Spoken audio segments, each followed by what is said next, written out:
How would you like a 15% discount to my daily email, the stack of stuff, the show notes, discounts to the conference, all of that? All you need to do is text the word show to 33777. You'll get the annual subscription with a 15% discount to my daily email. You'll get the stack of stuff, the links to the show notes, discounts to the conference, and so much more. All you have to do is text the word show, SHOW, to 33777. Text show to 33777.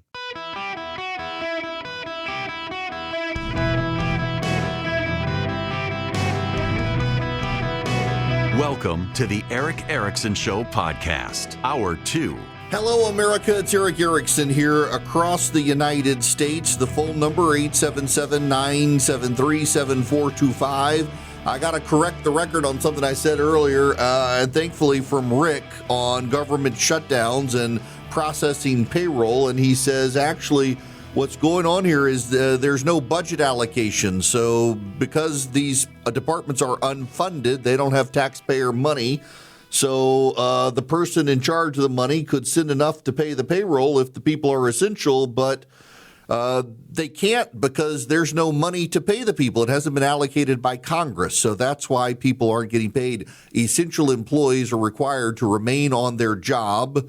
And they're not going to get paid until the federal government reopens and their departments are suddenly funded, and they will get retroactive funding for this period of time the government has been unfunded. I want to explain, though, a little more detail of my last caller.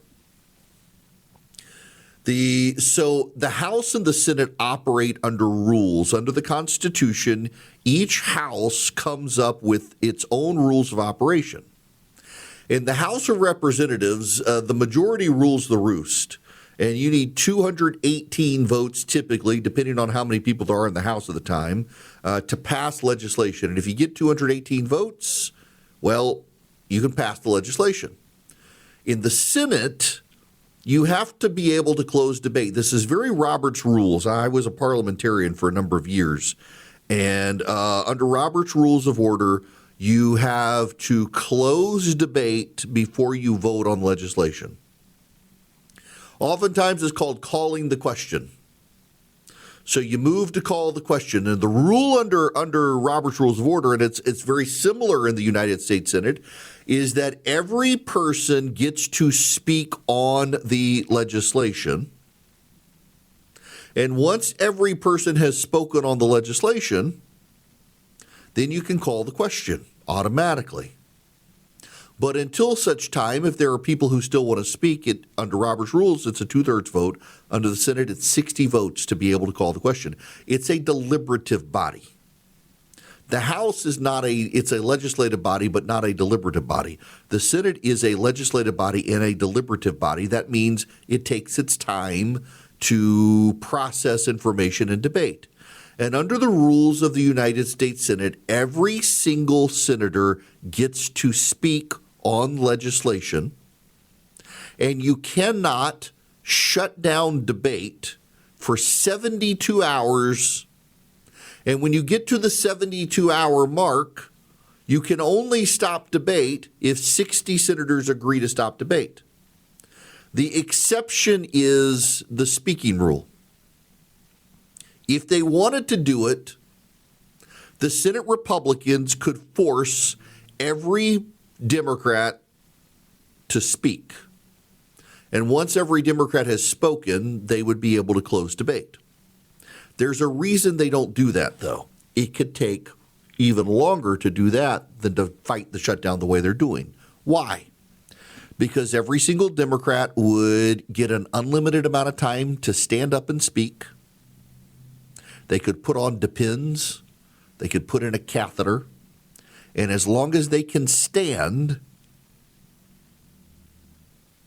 they can keep speaking. And part of what they can do when they speak is they could recognize members to ask them questions.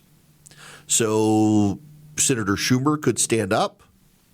And as long as he stays standing and he's wearing his catheter or his Depends, he could say, I'll answer questions from my honorable friend from Georgia, Senator Ossoff, who can then begin to speak and ask a terribly long-winded question. And then goes back to Schumer. And Schumer's just got to stand. He doesn't have to keep speaking. He's just got to be able to stand. And once Schumer gets tired and sits down, well, then it's Senator Durbin's time to stand up.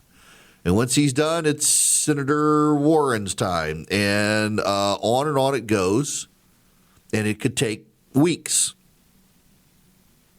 And then once every Democrat has spoken, then you can call the question. And you don't need 60 votes anymore. You will go into the vote. But until then, you gotta get 60 votes to cut off debate in the Senate.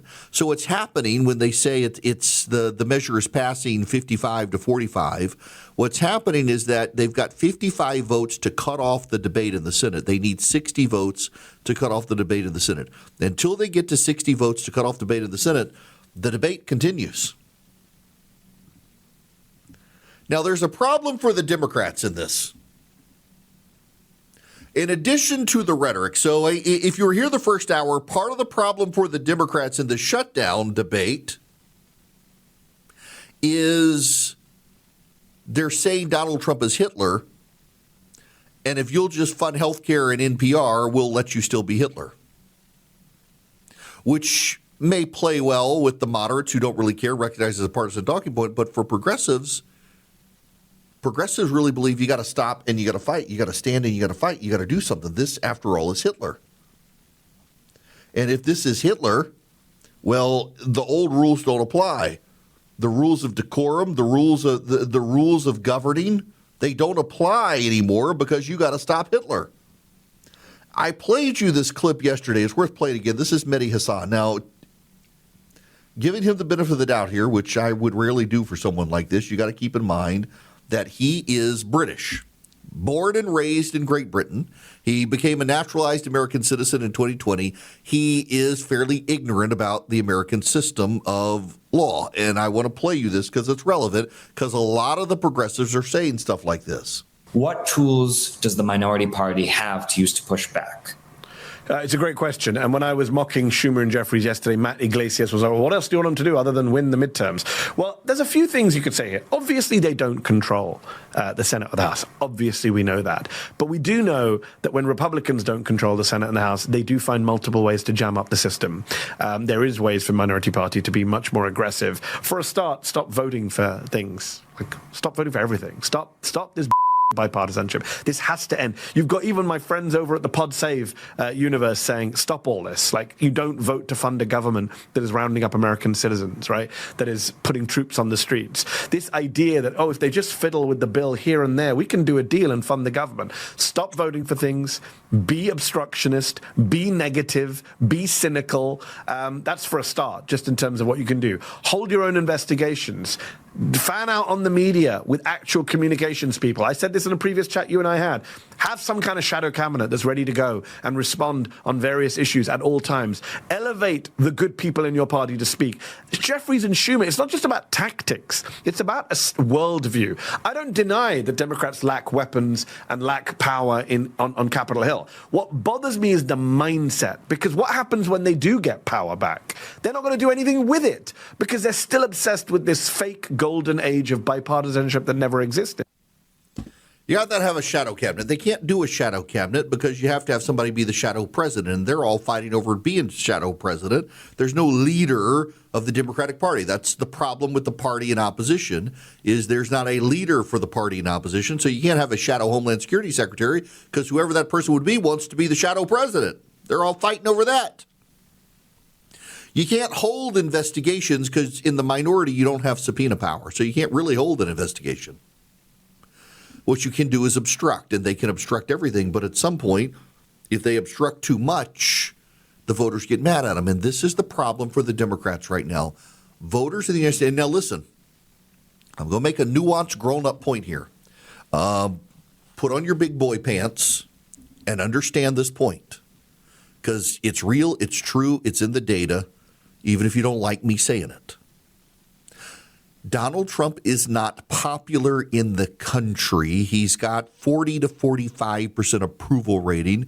His disapproval has been well over 50% for quite some time. However, Donald Trump is more popular than the Democrats. It is possible for someone to be not popular but more popular than the other side, and that's the Democrats' problem. Is Donald Trump right now has a popularity approval rating of between 40 and 45%, and the Democrats' approval rating is between 15 and 20%. To the extent that voters don't like Donald Trump right now, it's because they think he's gone too far with his agenda. But the voters would rather Donald Trump go too far with his agenda than for the Democrats to abandon that agenda. So most Americans don't like the overbroad deportations that Trump has done. Take the Abrego Garcia situation, who was deported to El Salvador, the supposed Maryland man who's actually an illegal immigrant gangbanger from El Salvador. A lot of voters didn't like the way Trump handled that. But they would rather that than opening the borders up again. That's the problem for the Democrats. Where do they go with illegal immigration? If they go in Donald Trump's direction, that they're incapable of doing that. So what do? Well, for the Democrats, they've boxed themselves in. They're campaigning against Hitler, but they're going to fund Hitler's regime to deport people. The Democrats don't have a leader right now, and that's the larger problem. The Democrats don't have anyone who's leading the party. The Democratic base doesn't like Chuck Schumer. They don't particularly like Hakeem Jeffries. They don't like that they're willing to do any negotiation. But the contrast is with the voters. Most voters did not want a government shutdown. The Democrats tried to push out a lot of partisan polling saying, the Republicans are going to get blamed. But actually, that's not true. The data holds up that people recognize the Republicans keep voting to fund the government. It's the Democrats voting no and blocking the legislation from getting out of the Senate. So the Democrats, who are already at 20% popularity, are continuing to vote to not fund the government, which is deeply unpopular, even with most Democrats outside the progressive base. It just makes them even more unpopular. And if it causes a recession, the Republicans can blame the Democrats. Now, here's the thing you Democrats don't want to believe. I can't play you the audio because on radio, like on broadcast television, you're responsible. You can't have bad words go over the air. And Donald Trump produced a meme video with Hakeem Jeffries in a sombrero and Chuck Schumer speaking, and it was a profanity-laced tirade from Chuck Schumer about how the Democrats want to fund health care for illegal aliens. And the media was in high dudgeon about, this is an AI video. This is outrageous, racist. Look at what they did to Hakeem Jeffries. This is racism. Listen to it. And you got Chuck Schumer saying this is all BS. We want to fund illegal alien health care, and Donald Trump won't let us. And they played it on CNN, complete with the profanity, because that's cable, not broadcast. You Democrats aren't going to win the meme war against Donald Trump. Who's going to get more attention, Hakeem Jeffries and Chuck Schumer in a microphone or Donald Trump? Donald Trump sucks the oxygen out of the room. And Donald Trump can go to the microphone and say, look, they want to fund health care for illegal aliens. I don't. They said we couldn't close the border without an act of Congress. I did it. They said we can't fund health care without funding illegal aliens. I refuse. Who's going to win that fight with the American public? I can tell you who, because he won the popular vote in November when Democrats didn't think he could. Good luck, Democrats, in this fight. Good luck. You've put yourself in this position by trying to placate a rabidly progressive base that doesn't think you should negotiate with a man they've convinced themselves is Hitler, and yet you're going to compromise eventually. You Democrats will eventually fund the deportations of the man you believe is the second coming of Hitler. You may not believe me, but it's going to happen within the next week or two. Hello, it is Eric Erickson here across the United States. The phone number is 877-973-7425. Should you wish to be on the program, happy to have you. Let's get to the phones here. Scott, you're going to be up next. Welcome to the show, Scott. Hey, thank you. Eric, I'd like to know what the logic is for paying government workers once the shutdown is over. In the private sector, that doesn't happen by and large, And the other thing is that government workers tend to get at least an inkling of, hey, we better prepare for something because it doesn't look good. There's a storm ahead. Whether we get the rain or not, we should still have our umbrellas in place. So, okay, the reason that they get the pay is because whether we like it or not, they've done the work. The essential employees have done the work. Now, the furloughed employees, there's actually a debate in Congress as to whether or not if you're essentially, you get to go sit on the sidelines, why do you get to get pay? And the logic was it would be real hard to keep workers in the federal government if you knew, given the greater propensity of shutdowns in this era, that you weren't. So you might not get paid. So they want to pay them back pay, even though they've been on furlough and not working, because they want to keep people inside the public sector. And the reality is that most people who work in the public sector get paid less than people who work a comparable job in the private sector, though they do get longer-term better benefits, healthcare insurance and things like that. So those are the trade-offs. As far as the essential workers, though, it's kind of a no-brainer that they should be getting paid. They're forced to work. The soldiers, sailors, the airmen, the Marines, the TSA, the FAA, they all work. And they can quit their job if they want to quit their job because they're not getting a paycheck, but they still got to put in the time. They still got to put in the work. And so, yeah, it makes a lot of sense to pay them. We can argue over the furloughed workers and stuff, but the reality is Congress isn't going to not pay them. We can say it's unfair because if you get furloughed in the private sector, you don't get paid that time. You can say it, but the reality is you're going to get paid in the public sector because Congress is not going to abandon the public sector workers. Now, let me tell you about the secret war on cash that is happening around the country. I continue to see, for example, more and more signs noting that you're going to pay a higher fee if you use a credit card because you're going to have to absorb the 3.5% or whatever it is fee that would otherwise be paid for by the business. At the same time, you've got a lot of businesses that no longer want you to pay in cash, and the government itself is disincentivizing cash and crypto as well. It's a secret war on cash that Swiss America has been sounding the alarm on, and they want to help you protect your hard-earned assets now. Get their report completely free, The Secret War on Cash. You get your free copy by calling or texting 800-289-2646. Again, the all-out war on cash includes digital forms of currency and it's spreading, so get the Secret War on Cash report for free. You just mentioned Eric when you call or text 800-289-2646. That's 800-289-2646.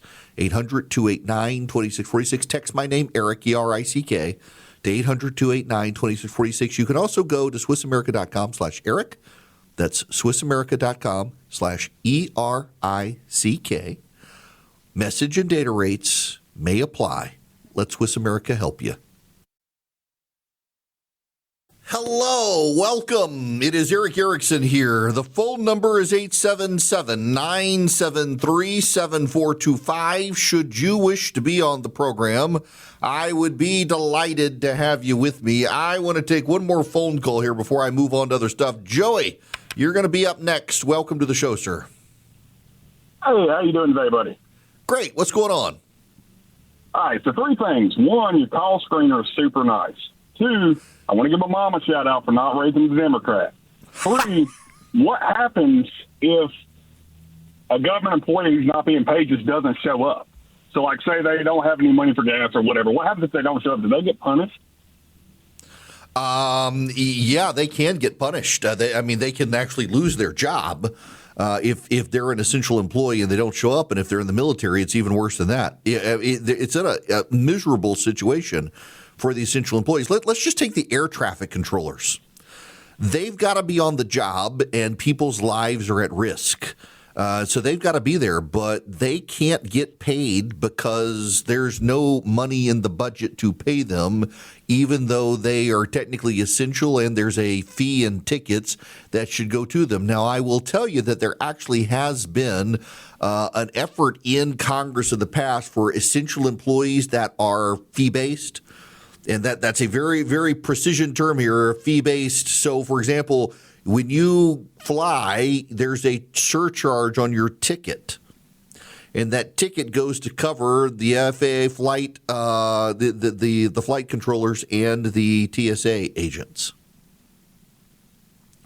And those people should automatically get paid. But the rule in the government is not that at all. The rule in the government is because there's no one there to process it. There's no one there to transmit the money to the Treasury. There's no one there to tell the Treasury how much is assigned per department. When the government shuts down in a situation like this, they simply got to show up and they don't get paid.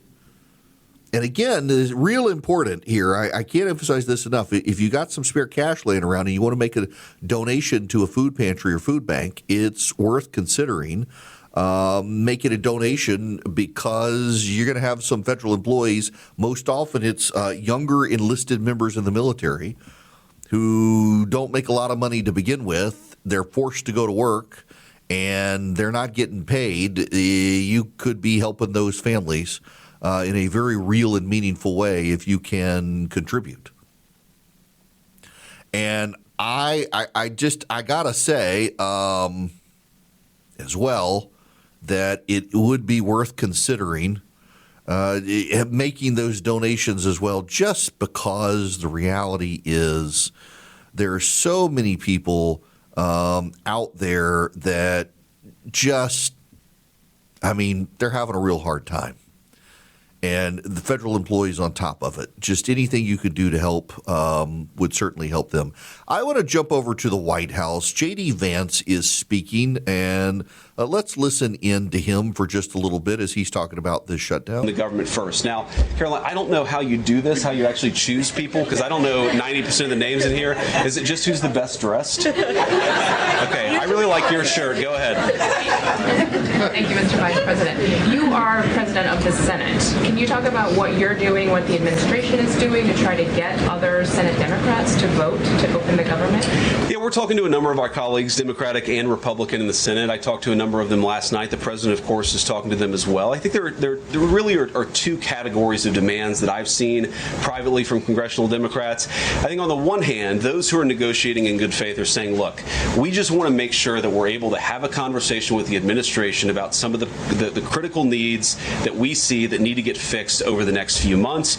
We recognize it's kind of absurd, and a lot of them will admit in private that it's kind of absurd to shut down the people's government over these disagreements, but just agree to negotiate with us in good faith on these issues, and of course we're having that conversation with them.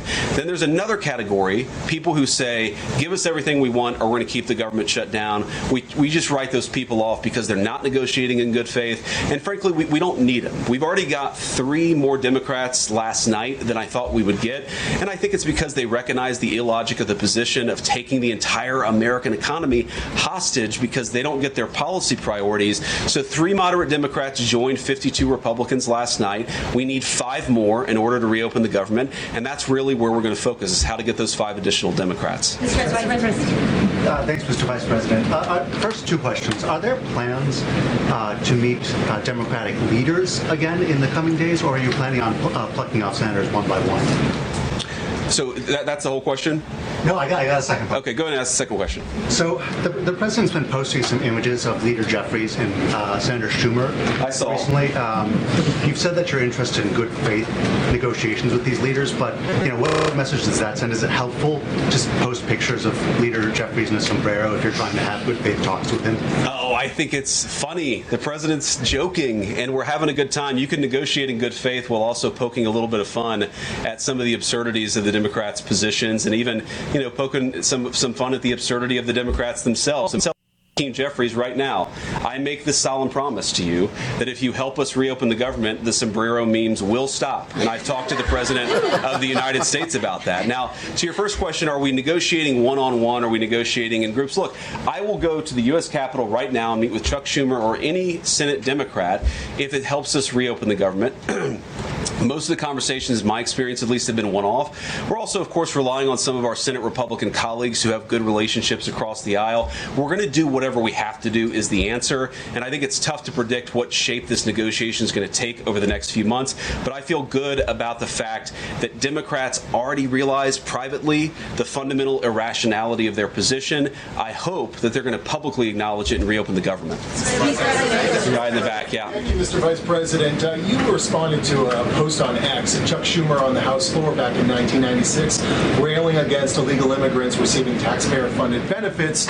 You said Chuck Schumer once recognized that it was disastrous to give illegal aliens rewards for breaking the law. Now he wants to shut down the government unless we reward illegal aliens for breaking the law. Why has Chuck Schumer changed his stance?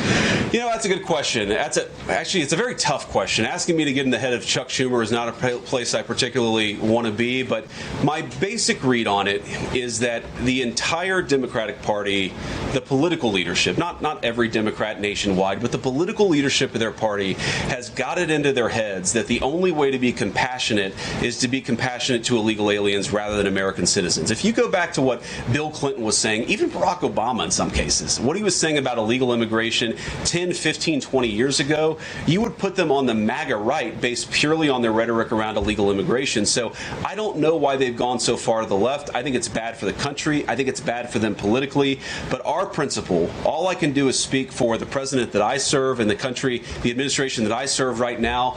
We believe that the American people's government exists for the American people. That means the people who have the legal right to be here, and that's why we're fighting to reopen the government. And unfortunately, the Democrats are fighting to shut it down for the benefit of illegal aliens. And I'll take a couple more, and then I'll let Caroline. I'll go back to my day job so Caroline can go back to hers. All right.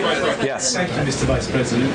Just going back to the sombrero, you said that the president is joking, but Hakeem Jeffries says that these memes were racist. What's your response to that? And just if I may briefly go off topic, Secretary Hegseth yesterday made an edict about no more beardos in the military. Just wondered what.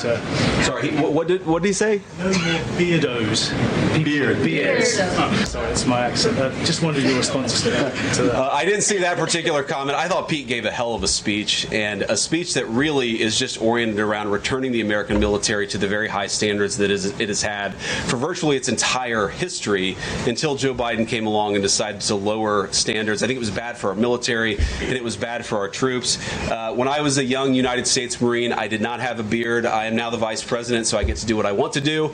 But I think Pete's trying to re-implement high standards, and that's a very good thing. On the sombrero thing, I mean, Hakeem Jeffries said it was racist, and I know that he said that, and I honestly don't even know what that means. Like, is he a Mexican American that is offended by having a sombrero meme?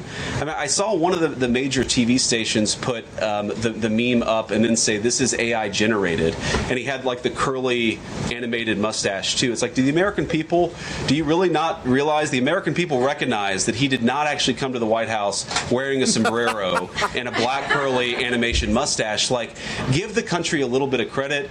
We're all trying to do a very important job for the American people. The President of the United States likes to have a little bit of fun when he's doing it, and I think that's okay. I'll take one more. Yes.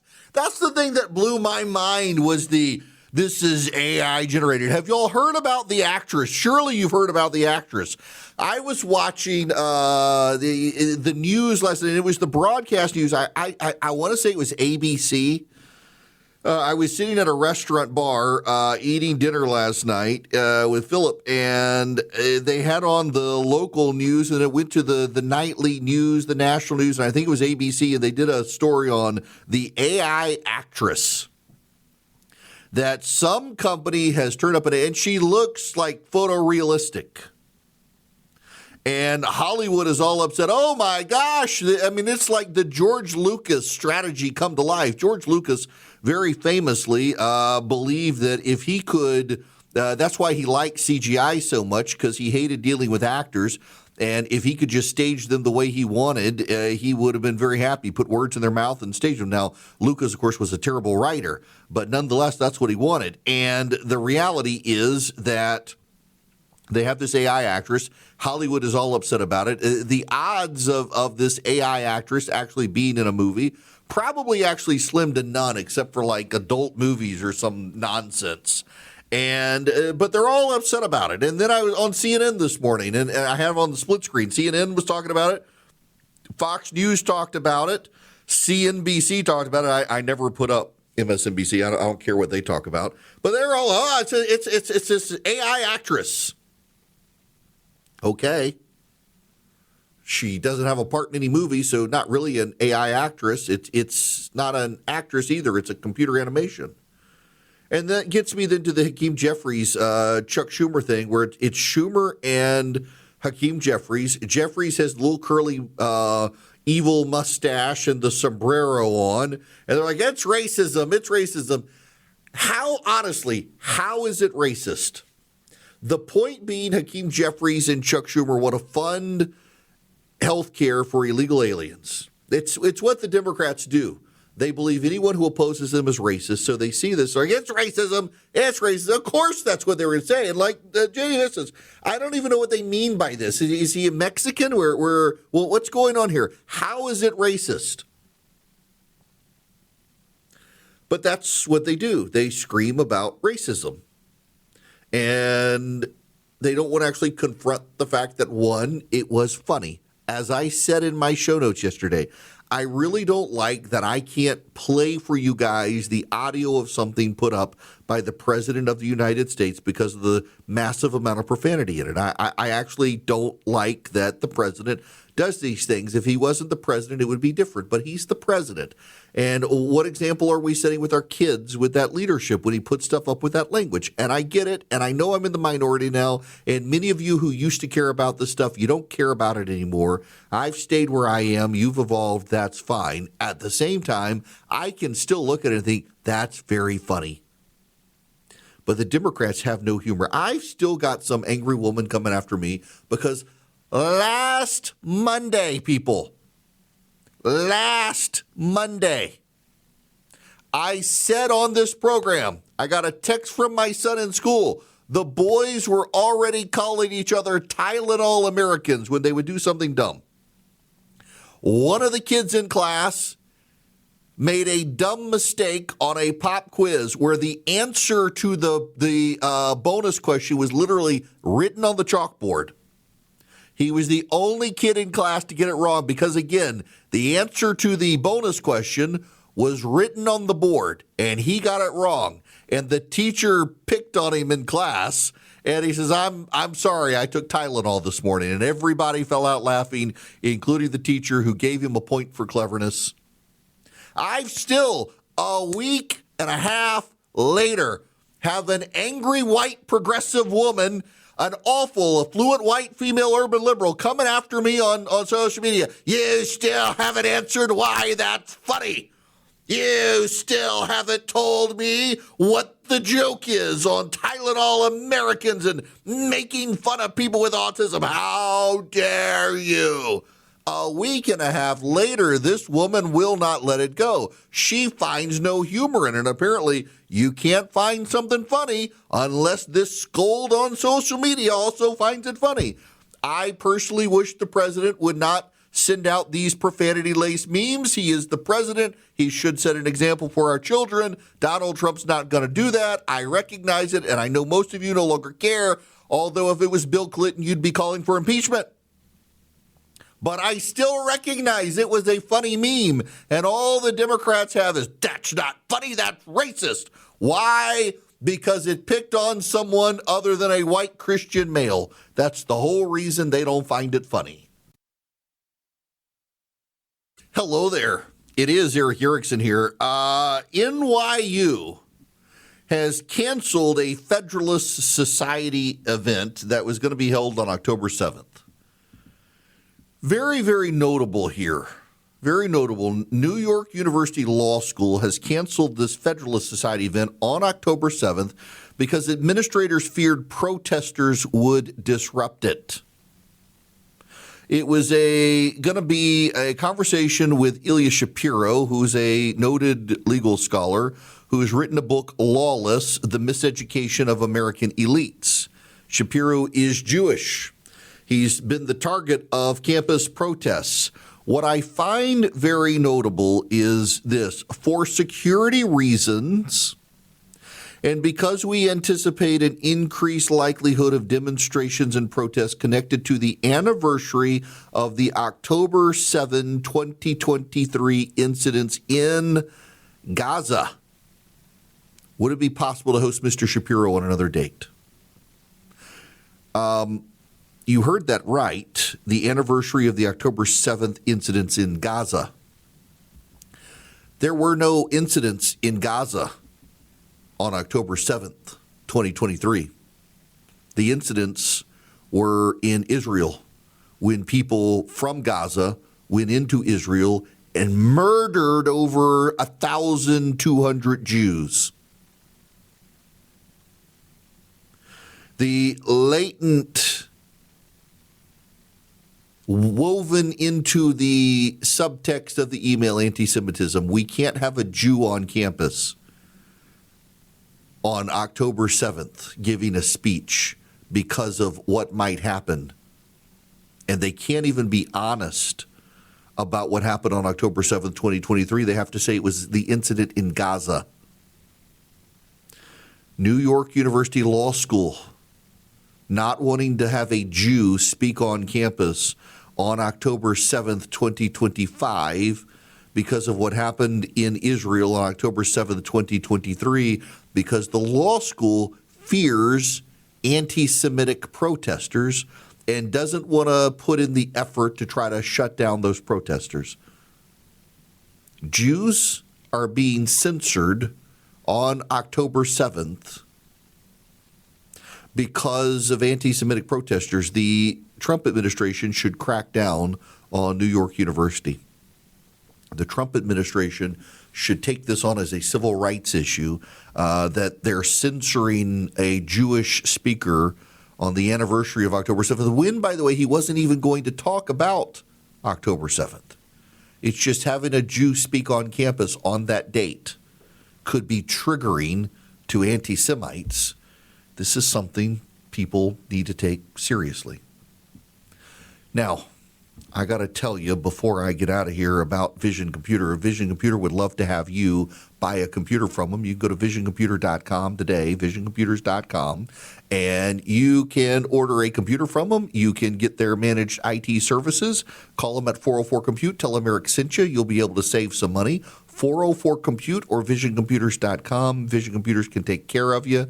They can help you with your new computer. They can bring you into Windows 11 compliance because Windows 10 is not going to be serviced anymore. They can do all sorts of fantastic stuff to help you at visioncomputer.com or 404-COMPUTE. Tell them Eric sent you. Now, when we come back, we've got to dive in to the Chinese surveillance in the country.